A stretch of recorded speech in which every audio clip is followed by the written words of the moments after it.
इस समय की बड़ी खबर आपको बता दें, 23 लाख छात्रों की अब दोबारा होगी परीक्षा। दोबारा सेंटर नहीं बदले जाएंगे, ये एनटीए ने साफ कर दिया है। नेशनल टेस्टिंग एजेंसी जो है उसने ये साफ कर दिया है, दोबारा अब रजिस्ट्रेशन फीस भी नहीं जमा करनी होगी छात्रों को। एनटीए ने हेल्पलाइन नंबर भी जारी किया है।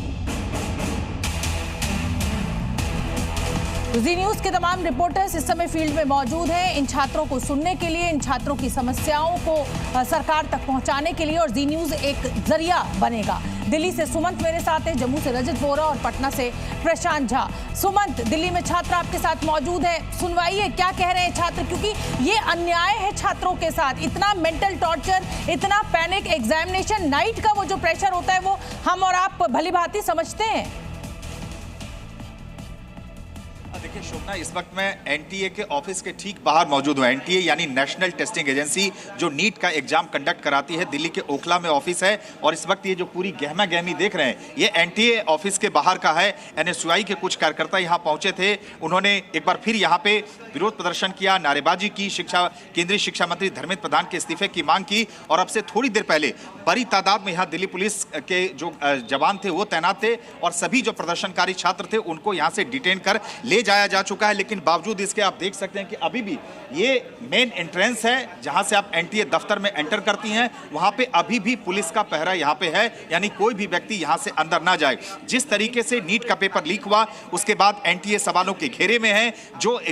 जिन छात्रों ने एग्जाम दिया या फिर उनके अभिभावक, सब लगातार एनटीए पे सवाल खड़े कर रहे हैं। और यही वजह है कि पहले एनएसयूआई ऑफिस के बाहर एनएसयूआई के कार्यकर्ताओं ने प्रदर्शन किया, और उसके बाद कुछ कार्यकर्ता यहां पहुंच गए थे और एनटीए ऑफिस के बाहर उन्होंने जमकर नारेबाजी की, सरकार से सवाल पूछे और शिक्षा मंत्री के इस्तीफे की मांग की। देखिए जिस तरह से ये पूरा घटनाक्रम हुआ, लगातार प्रोटेस्ट हो रहा है। लेकिन इन सब के बीच शोभना, मैं ये बता दूं कि भले एग्जाम रद्द हुआ हो, लेकिन एक हाई लेवल मीटिंग शिक्षा मंत्रालय में आज दोपहर बुलाई गई थी, जिसमें शिक्षा सचिव के साथ एनटीए के तमाम अधिकारी उस मीटिंग में शामिल थे। उस मीटिंग में इस बात पे चर्चा हुई कि अब आगे जिस तरह से अभी जानकारी दी गई है कि अभी फिलहाल कोई शेड्यूल नहीं आया है कि एग्जाम कब और कैसे होगा, उसे लेकर भी विचार विमर्श किया जा रहा है। लेकिन इन सब के बीच एक और जहां शिक्षा मंत्रालय में गहमा गहमी जारी है, वहीं दूसरी ओर एनटीए दफ्तर के बाहर भी आप देख सकते हैं तस्वीरें कि किस तरह से यहां भी सुरक्षा व्यवस्था बढ़ा दी गई है। फिलहाल किसी को यहां से अंदर यानी एनटीए दफ्तर के भीतर जाने की इजाजत नहीं है।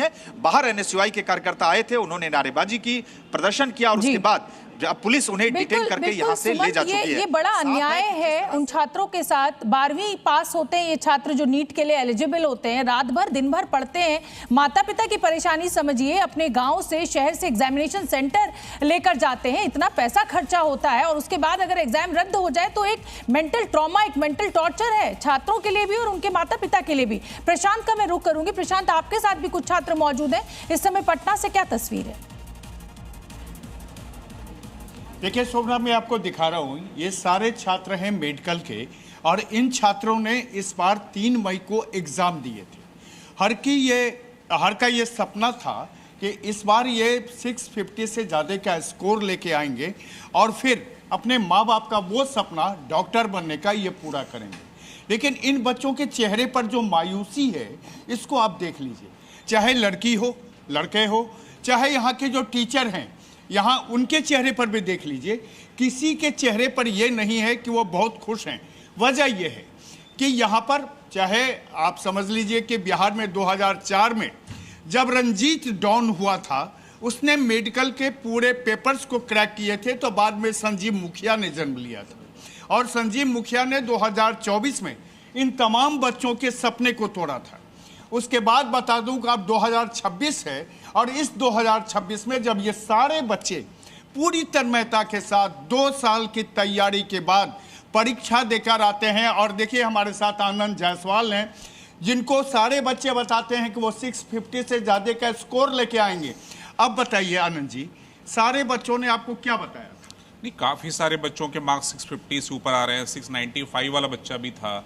अब उनका मैसेज आ रहा है, कॉल आ रहा है कि सर अब क्या करें, हमारा एग्जाम दोबारा हो रहा है। क्या बच्चे दोबारा परीक्षा देने के लिए तैयार होते हैं? उनका उसी तरह परीक्षा होता है? देखिए होता क्या है, 695 इसका मार्क्स आ गया, वो बच्चे एक सेलिब्रेशन मूड में चले जाते हैं, घर वाले भी सेलिब्रेट कर लेते हैं। अब उन बच्चों को वापस एग्जाम मोड में आना इतना आसान नहीं होता है, इट टेक्स टाइम। तो हो सकता है उनको 2 दिन 4 दिन लग जाए, लेकिन मैं बच्चों को बोलूंगा कि अब जो हो गया सो गया, आपको लगना तो पड़ेगा। लेकिन आनंद जी, एक सवाल आपसे कि आखिर ये कब तक इस तरह से मेडिकल एग्जाम के पेपर रद्द होते रहेंगे? ये सिस्टम की फॉल्ट है, और जब तक सिस्टम नहीं सुधारेंगे कुछ नहीं होगा। इन बच्चों को भी परेशानी झेलनी पड़ेगी।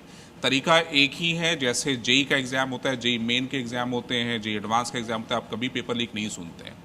तो उसका कारण सबसे बड़ा ये है कि वो एग्जाम सीबीटी मोड में होता है, कंप्यूटर बेस्ड टेस्ट होता है। यानी आप कह रहे हैं कि सीबीटी मोड में हो। लेकिन शोभना, मैं कुछ बच्चों से भी बात करता हूं यहाँ पर।